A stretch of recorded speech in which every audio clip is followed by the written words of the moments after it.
So Gears 1 shipped with kind of a handful of multiplayer modes, and in Gears 2 we're really upping the ante by shipping with many, many more.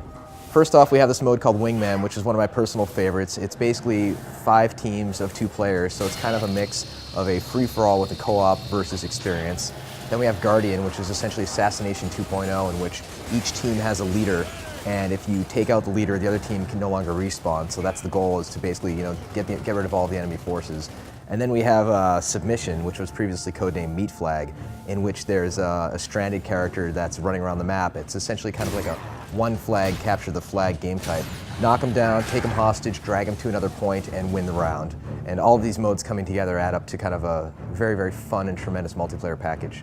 The first Gears was 4-on-4 for the multiplayer. We wanted to keep it small scale, we wanted to keep it intimate, and we decided to bump that up a little bit with Gears 2 to go to 5-on-5. 5 just seems like a good kind of number as far as, your average clan out there is about 5 people. We didn't really want to go to 6-on-6, 7-on-7, or even larger than that, because we believe that more can be better depending on the kind of game you're doing. If you're doing, for instance, a very large scale vehicular territory control type game type, that's cool. Gears isn't that game. Gears is more about getting in close, chainsawing somebody, performing an execution move, people crawling, trying to get away, taking cover. It's much more about that intimate violence, face-to-face experience where you're shooting characters that are very large and visible and not pixels on the horizon. If you look at the new executions we have in the game, there's one literally where Marcus kicks a Locust over and punches him in the face. It's almost like, mixed martial arts type moves that are kind of getting involved in a shooter. The various different ways that you can use the chainsaw for chainsaw duels, chainsawing people from behind, tagging grenades on walls and creating traps. It's very much about this in-your-face type action. My favorite execution is probably the neck snap. When you're carrying somebody as a hostage, you just go, pop goes the weasel. Gears 1 had a very, very cool and very tight control scheme, but upon shipping the game, we knew that we could do a lot better. We have literally like 400 plus different tweaks to the cover system, to the responsiveness of the game, the angle that the player's facing when he enters cover. We do a lot of code to figure out what the proper way is for him to face, how long it takes for him to pop up from cover, the preferred angle of blind fire, how you get into cover when you roadie run. We made it so the players don't accidentally slam into the wall like they did in Gears 1 when they roadie run. You can interrupt a SWAT turn. I mean, there's so many different tweaks that really add up to what I believe is the definitive cover-based shooter on the market. In the first Gears, we had the Hammer Burst, which is kind of a burst rifle, and it was a good weapon, but we felt like we could really kind of take that to the next level. So we reduxed the design of the weapon to make it look a lot more like a traditional gun.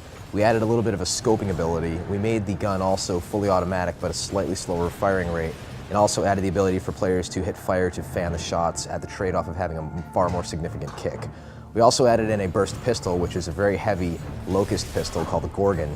And this is incredibly useful if you take somebody as a Meat Flag hostage and you carry them around, and then you have this pistol and you can essentially take out enemies in like 2 bursts while you have this defensive shield that will protect you for a while. We also have a metal shield that you can carry around, which you get off of a large boomer class. You can use that planted in the ground, and your enemies can actually kick it over as a defensive mechanism. We have a flamethrower, which is called the Scorcher. If you do a perfect active reload, the shot will actually go further and burn your enemies, and everybody's running around screaming, and it's very entertaining. Basically, the Locusts are back, and they have all sorts of interesting new ways to make life very difficult for the COG and the various Gears. One of the cool new enemies is a Scorch Drone. And he's a Locust that has a new helmet and a flame backpack, and he wields the Scorcher. And when he starts coming at you, you can see him from basically a mile away. And if you can get a shot on him, you can essentially blow up his backpack. And 2 or 3 bullets, and flames will start shooting out of it, and eventually he will pop and take out any enemies that are adjacent to him, which is tremendously fun. So a lot of players playing Gears 1 had concern about host advantage, since Gears is a client-server architecture, not a peer-to-peer architecture. Our solution to this is optimize, optimize, optimize, and basically get players to the point whereas the host has very little advantage to none at all, so the players can't even tell who's the host when they're playing an online game. Part of that's the beauty of a party system, players all getting together and players just kind of joining up and having a better netcode and just polishing the hell out of the experience and making sure it shines. The Gears of War 2 is coming out this November when it gets a little bit chilly, so get ready.